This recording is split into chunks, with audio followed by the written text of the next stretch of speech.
Hello friends, मेरे YouTube channel पर आप सभी का बहुत बहुत स्वागत है। मैं हूं डॉक्टर MP शर्मा। अपन पढ़ रहे हैं इस सीरीज में एंजाइम्स को, और इस सीरीज का ये 5वां वीडियो है। और इसमें समझेंगे अपन एंजाइम इनिबिशन, एक कॉम्पिटिटिव इनिबिशन, एक नॉन कॉम्पिटिटिव इनिबिशन, इसको समझेंगे अपन।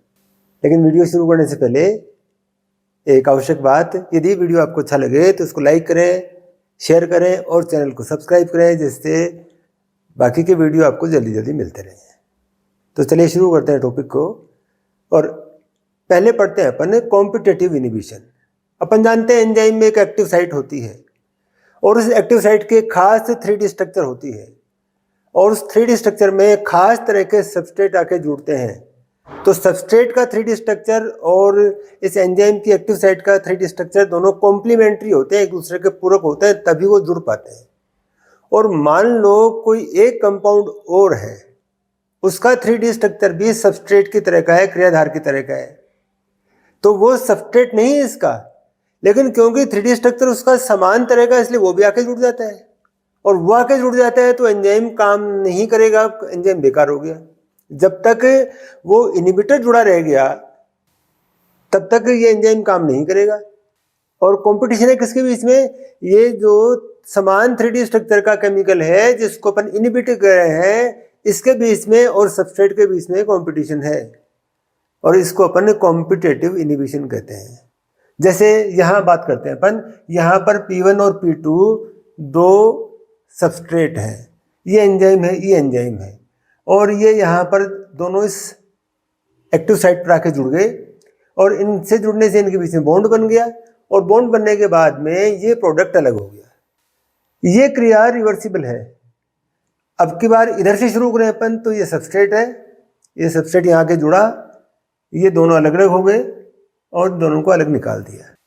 और ये यहाँ पर अब इनिबिटर है, इसकी संरचना इनकी तरह की है, तो ये यहाँ के जुड़ गया, एंजाइम और इनिबिटर का कॉम्प्लेक्स बन गया। और जब तक ये इससे जुड़ा रहेगा, इनिबिटर इस एंजाइम से जुड़ा रहेगा, तब तक एंजाइम इनसे नहीं जुड़ सकता। तो कंपटीशन हो गया इनके और इसके बीच में, इस सबस्ट्रेट और इस इनिबिटर के बीच का कंपटीशन है, और ये तय करेगा कि एंजाइम कितना एक्टिव होगा, कितना नहीं होगा। अब अपन एक वास्तविक एग्जाम्पल में कन्वर्ट करते हैं इसको, जो समझा अपन ने उसको, कि यहाँ पर P1 तो मान लें अपन लैक्टेट को, और P2 मान लें 2H को, और एंजाइम मान लें लैक्टेट डिहाइड्रोजनेज। और P1 और P2 का ये जो कॉम्प्लेक्स बना, ये जो कॉम्प्लेक्स बना, ये पाइरुवेट है, और ये जो इनिबिटर है वो ऑक्सामेट है, और ये E और I का कॉम्प्लेक्स, ये एंजाइम और इनिबिटर का कॉम्प्लेक्स, ऑक्सामेट का कॉम्प्लेक्स है। तो यहाँ से क्रिया शुरू होती है, तो ये P1 और P2 यानी लैक्टेट और 2H यहाँ जुड़े, एंजाइम ने इनको पाइरुवेट में कन्वर्ट किया, और यदि यहाँ इनकी कंसंट्रेशन ज़्यादा है तो क्रिया इस दिशा में ज़्यादा होगी, पाइरुवेट खूब सारे बनेंगे। उसके बाद में मान लो कंसंट्रेशन इनकी और इनकी बराबर हो गई, तो क्रिया इस दिशा में भी होगी, तो पाइरुवेट यहाँ आके जुड़ेगा। ये P1 और P2 पाइरुवेट जुड़ा हुआ है, दोनों को उसने सेपरेट कर दिया, ये लैक्टेट और ये 2H। ये एंजाइम की क्रिया है। लेकिन इस एंजाइम से ये ऑक्सामेट है, एक इनिबिटर कौन सा है? ऑक्सामेट है, और ये ऑक्सामेट यहाँ जुड़ गया। तो जिन एंजाइम के अणुओं से ऑक्सामेट जुड़ गया, उनसे अब ये लैक्टेट और 2H नहीं जुड़ सकते, या ये पाइरुवेट भी नहीं जुड़ सकता। तो उतने एंजाइम के मॉलिक्यूल इस क्रिया से बाहर हो गए। तो प्रतिस्पर्धा है किसके बीच में? इस सबस्ट्रेट और इस इनिबिटर के बीच में प्रतिस्पर्धा है। अब ये कितनी तरह से ये प्रभावित होगा, इसको कौन कौन से कारक प्रभावित करेगा, ये और समझते हैं। तो ये 3 पॉइंट्स हैं जो प्रभावित करेंगे इनिबिशन को। पहला है एंजाइम के साथ में इनिबिटर और सबस्ट्रेट वो मिले हुए हैं, जिस विलयन में रिएक्शन हो रहा है उसमें इनिबिटर भी है और सबस्ट्रेट भी है। इन दोनों की तुलनात्मक सांद्रता कितनी है? मान लो सबस्ट्रेट खूब ज़्यादा है और इनिबिटर थोड़ा सा है, तो कोई खास प्रभाव नहीं पड़ेगा, क्योंकि जुड़ने की दर सबस्ट्रेट की ज़्यादा रहेगी। लेकिन विपरीत हो, यदि इनिबिटर ज़्यादा है और सांद्रता सबस्ट्रेट की कम है, तो अब की बार एंजाइम के अधिकांश मॉलिक्यूल के साथ में इनिबिटर जुड़ जाएगा, और क्रिया की दर को बहुत अधिक कम कर देगा। तो इन दोनों की तुलनात्मक सांद्रता कितनी है ये भी तय करती है कि कितना अवरोध होगा, कितना नहीं होगा। दूसरा है इनकी बंधुता। मान लो सांद्रता बराबर है, लेकिन सबस्ट्रेट बहुत जल्दी जुड़ता है एंजाइम के साथ में, तो जैसे ही स्थान खाली होगा सबस्ट्रेट जुड़ जाता है जाके, और इनहिबिटर को जुड़ने का मौका नहीं मिलता। यदि सबस्ट्रेट नहीं हो तो इनहिबिटर आराम से जुड़ जाएगा, लेकिन क्योंकि सबस्ट्रेट की एफिनिटी, उसकी बंधुता एंजाइम के साथ में ज़्यादा है, तो सबस्ट्रेट ज़्यादा जुड़ जाएगा, इनहिबिटर को कम जुड़ने देगा। लेकिन उल्टा हुआ तो मान लो इनहिबिटर की एफिनिटी ज़्यादा है, तो अब की बार वो सबस्ट्रेट को नहीं जुड़ने देगा और क्रिया में अवरोध उत्पन्न करेगा। तो दोनों की बंधुता कितनी कितनी है ये भी तय करेगी कि कितना इनहिबिशन होगा। यदि इनहिबिटर की बंधुता ज़्यादा है तो इनहिबिशन ज़्यादा होगा, और यदि सबस्ट्रेट की बंधुता ज़्यादा है तो इनहिबिशन कम होगा। और इसी तरह से प्री इंक्यूबेशन पीरियड, मान लो अपन किसी सिस्टम में एंजाइम भी डालते हैं और सबस्ट्रेट डाल के और इंक्यूबेट करें, उस तापक्रम पर उसको थोड़ी देर रखें जिस ताप पर वो क्रिया होती है, यानी ऑप्टिमम टेम्परेचर पर रखें। पीएच भी मेंटेन कर दिया, टेम्परेचर मेंटेन कर दिया, सबस्ट्रेट भी एंजाइम भी है, और अपन ने कोई एंजाइम नहीं डाला अभी तक, कोई एंजाइम नहीं डाला तो क्रिया नहीं होगी। अब अपन थोड़ा सा पहले क्या डालें, अपन इनहिबिटर भी डाल दें और कोई एंजाइम भी डाल दें, तो एंजाइम और सबस्ट्रेट का कॉम्प्लेक्स पहले बना हुआ है। इंतजार किसका है? इंतजार को एंजाइम का है, तो क्रिया जल्दी जल्दी होने लगेगी, इनहिबिटर का विशेष प्रभाव नहीं पड़ेगा क्योंकि सबस्ट्रेट जुड़ा हुआ है पहले से ही एंजाइम के साथ में। तो अपन ने क्या किया, प्री इंक्यूबेट कर दिया सबस्ट्रेट के साथ में एंजाइम को, और उल्टा करें अपन, अब की बार प्री इंक्यूबेट कर दिया अपन ने इनहिबिटर को, अपन ने सबस्ट्रेट बाद में डाला, तो अधिकांश मॉलिक्यूल एंजाइम के वो जुड़ गए इनहिबिटर के साथ में, और अब वो फ्री जब होंगे, कब होंगे फ्री? वो क्योंकि ये जो कॉम्प्लेक्स बनते हैं ये भी रिवर्सिबल है, तो इनके खाली होने में समय लगेगा, तो अब की बार अवरोध उत्पन्न ज़्यादा होगा। यदि प्री इंक्यूबेट किया अपन ने सबस्ट्रेट के साथ में तो क्रिया की दर कम प्रभावित होती है, और यदि प्री इंक्यूबेट किया अपन ने इनहिबिटर के साथ में तो क्रिया की दर अधिक प्रभावित होती है, अधिक इनहिबिशन होता है। इस प्रकार ये तीन शर्तें हैं, तीन फैक्टर्स हैं जो एंजाइम की क्रिया को प्रभावित करते हैं। कॉम्पिटिटिव एंजाइम इनहिबिशन का एक एग्जाम्पल पढ़ा अपन ने, उस और एग्जाम्पल भी पढ़ते हैं। जो पढ़ा है वो तो ये लैक्टेट डिहाइड्रोजनेज, और क्योंकि रिवर्सिबल रिएक्शन है तो दोनों इसके सबस्ट्रेट हैं, दोनों ही प्रोडक्ट हैं, और ऑक्सामेट इसका इनहिबिटर है, कॉम्पिटिटिव इनहिबिटर ऑक्सामेट, ये तो अपन ने विस्तार से पढ़ लिया। दूसरा है एकोनिटेज, और क्रेब्स साइकिल की रिएक्शन है एक, और एकोनिटेज का सबस्ट्रेट है सिस एकोनिटेट, और ट्रांस एकोनिटेट वो इसका इनहिबिटर है, ये भी वहीं जाके जुड़ता है जहां पर ये जुड़ना चाहता है। तीसरा है सक्सिनेट डिहाइड्रोजनेज, और ये भी क्रेब्स साइकिल का एक स्टेप है। सक्सिनेट इसका सबस्ट्रेट है और मेलोनेट इसका इनहिबिटर है। इस एंजाइम का ये इनहिबिटर है मेलोनेट।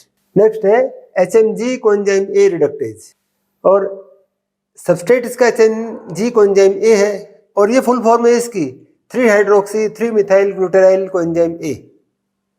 तो इस एंजाइम का HMG कोएंजाइम A रिडक्टेज का सबस्ट्रेट है HMG कोएंजाइम A, और जिसमें कोएंजाइम A नहीं है वो केवल HMG है। तो ये HMG भी वहीं जाके जुड़ता है जहां पर ये जुड़ता है, और जहां ये जुड़ गया वहां इसको फिर नहीं जुड़ने देगा। ये इनहिबिटर है, ये इसका सबस्ट्रेट है। नेक्स्ट है फिर डाइहाइड्रोफोलेट रिडक्टेज, और ये इसका सबस्ट्रेट है 7,8 डाइहाइड्रोफोलेट, और एमेंथोपेक्टिन ये इसका इनहिबिटर है। तो ये कुछ इंपॉर्टेंट एग्जांपल्स हैं, इनको हायर लेवल के एग्जाम में, नीट जैसे एग्जाम में रटने की आवश्यकता है। अब अपन समझते हैं अप्रतिस्पर्धात्मक इनहिबिशन, नॉन कॉम्पिटिटिव इनहिबिशन। और इसका पहला पॉइंट तो ये है कि क्रियाधार सबस्ट्रेट और इनहिबिटर की आकृति, उसका आकार, उसका 3D स्ट्रक्चर वो दोनों डिफरेंट है, समान नहीं है। यानी क्रियाधार अलग तरह का है और इनहिबिटर अलग तरह का है। ये दोनों अलग अलग आकृति के हैं, इनकी संरचनाएं अलग अलग हैं। इसलिए इनके बीच में कंपटीशन हो ही नहीं सकता। जहां पर सबस्ट्रेट जुड़ता है वहां पर ये इनहिबिटर नहीं जुड़ सकता, क्योंकि दोनों की आकृति अलग है, पहला पॉइंट। दूसरा, इनहिबिटर जहां जुड़ता है वो जगह कोई और है, ये जगह है सबस्ट्रेट की, इनहिबिटर यहां जुड़ता है, तो इनहिबिटर यहां जुड़ता है, उस जगह कोई और है, लेकिन इसके यहां जुड़ने से उसी जगह में परिवर्तन हो जाता है जहां पर क्रियाधार या सबस्ट्रेट जुड़ता है। ये यहां जुड़ा तो ये कुर्सी बदल गई और अब इस पर नहीं बैठ सकता, इससे नहीं जुड़ सकता ये क्रियाधार या सबस्ट्रेट, तो इसके जुड़ने से ये गड़बड़ हो गई। कंपटीशन नहीं है, एक कुर्सी की लड़ाई नहीं है, कुर्सियां तो अलग अलग हैं, लेकिन ये यहां बैठ गया तो अब ये यहां नहीं बैठ सकता। ये दूसरा पॉइंट है। तीसरा पॉइंट, ये जो यहां बॉन्ड बन रहा है किसके बीच का, इनहिबिटर और एंजाइम के बीच का जो बॉन्ड बन रहा है वो बॉन्ड तय करेगा कि ये रिवर्सिबल है या इरिवर्सिबल। यदि ये बॉन्ड स्थायी बन गया, परमानेंट ही जुड़ गया ये तो सीट परमानेंट ही खराब हो गई। कोवलेंट बॉन्ड बन गया तो सीट परमानेंट खराब हो गई। कोवलेंट बॉन्ड स्थायी बॉन्ड होते जानते अपन ये, तो सीट खराब हो गई स्थायी, तो एंजाइम स्थायी रूप से खराब हो गया। अब ये सबस्ट्रेट के मतलब का नहीं रहा, ये क्रिया नहीं हो सकती, इसको तो कहते हैं इरिवर्सिबल, अव्युत्क्रमणीय। और मान लो ये फिर हट जाए, बॉन्ड टेम्परेरी था, ये हट गया, हटते ये सीट वापस सही हो जाएगी, सीट सही हो जाएगी तो ये सीट जाएगा आपकी बात। तो यदि इनहिबिटर और एंजाइम का बॉन्ड अस्थायी है, टेम्परेरी है, तो ये जो इनहिबिशन हुआ था वो रिवर्सिबल है, फिर से सही हो जाएगा, रिवर्सिबल है यानी व्युत्क्रमणीय है। ये तीन विशेषताएं नॉन कॉम्पिटिटिव इनहिबिशन की। अब अपन समझते हैं कॉम्पिटिटिव और नॉन कॉम्पिटिटिव के टेबल के फॉर्म में डिफरेंसेस को। ये कॉम्पिटिटिव है, ये नॉन कॉम्पिटिटिव है। तो पहला डिफरेंस है कि कॉम्पिटिटिव इनहिबिशन रिवर्सिबल होता है, यानी इनहिबिटर जुड़ा है वो हट जाता है, फिर जुड़ सकता है, फिर हट सकता है, ये रिवर्सिबल है। जबकि नॉन कॉम्पिटिटिव दोनों तरह का हो सकता है, यदि कोवलेंट बॉन्ड बन गया तो वो इरिवर्सिबल है और अस्थायी बॉन्ड बना तो वो रिवर्सिबल है। ये दोनों तरह का होता है, ये एक ही तरह का होता है, ये रिवर्सिबल है।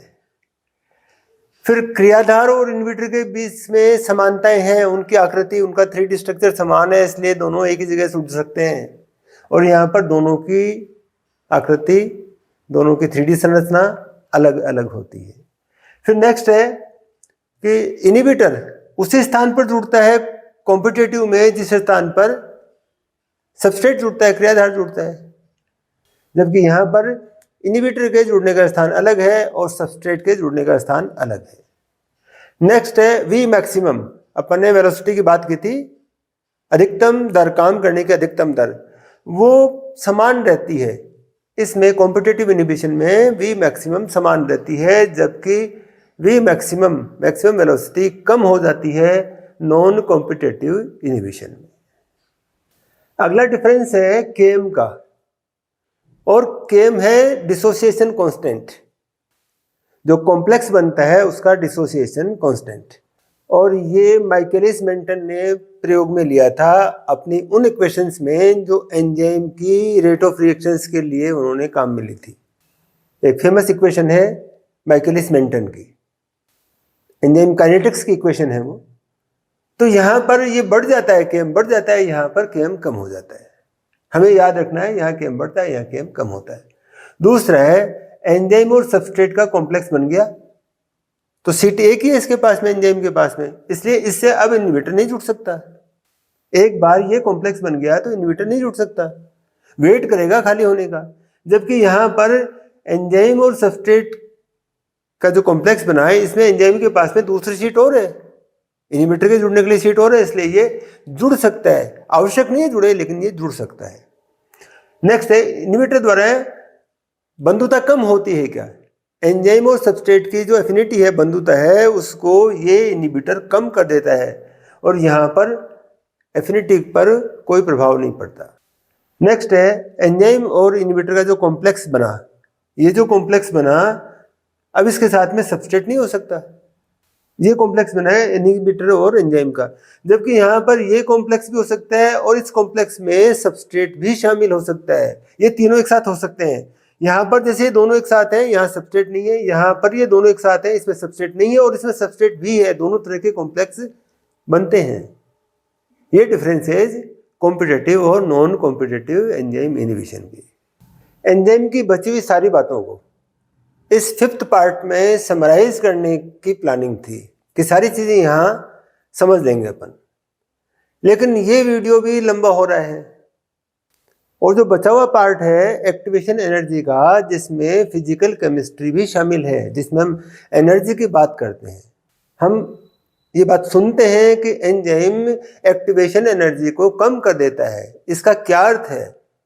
एंजाइम की प्रेजेंस में क्रिया की दर क्यों बढ़ जाती है? तो अब प्लानिंग थोड़ी सी चेंज की है और उसका एक सेपरेट वीडियो, छोटा सा है लेकिन सेपरेट वीडियो है, जिसको आप पूरी कंसंट्रेशन से देखें। तो 6th पार्ट है वो। अब चलते चलते एक बात फिर याद दिला दूं, यदि आपको वीडियो पसंद आया हो तो उसको लाइक करें, शेयर करें और सब्सक्राइब करें। और मिलते हैं अपन 6th पार्ट में एंजाइम की एक्टिवेशन एनर्जी के वीडियो में। तब तक के लिए बाय।